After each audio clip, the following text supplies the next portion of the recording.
Let us do a solved example to understand what we have studied in a better way.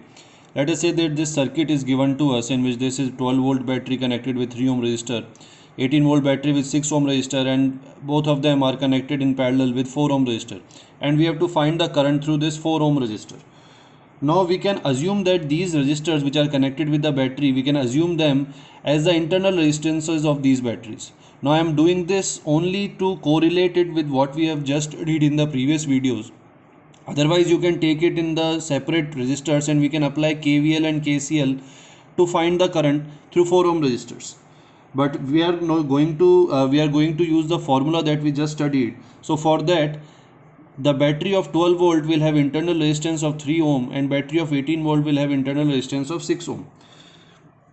So since these two batteries are connected in parallel, so we can, to find the solution, we can write the equivalent EMF. We already studied the formula E1 upon R1 plus E2 upon R2, 1 upon 1 plus 1 upon R1 plus 1 upon R2, and if we substitute the values, we also have to see that the polarity of 18 volt is in reverse with the polarity of 12 volt. So these two will not add to each other, they will subtract each other's EMFs.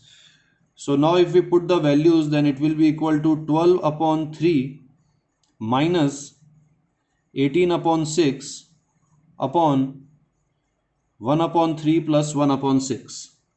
So if we solve this, the answer will be 2 volts. The equivalent EMF will be 2 volt. The equivalent resistance, both of them are in parallel to each other. 3 and 6 ohm are in parallel to each other. So we can write it as 3 into 6 upon 3 plus 6. So it will be 18 upon 9. So 2 ohms. The equivalent resistance will be equal to 2 ohms. So now we can redraw this circuit, that this battery is of 2 volt and the total internal resistance is of 2 ohm, and this 4 ohm is connected with the parallel with this circuit. So now we can easily find out the current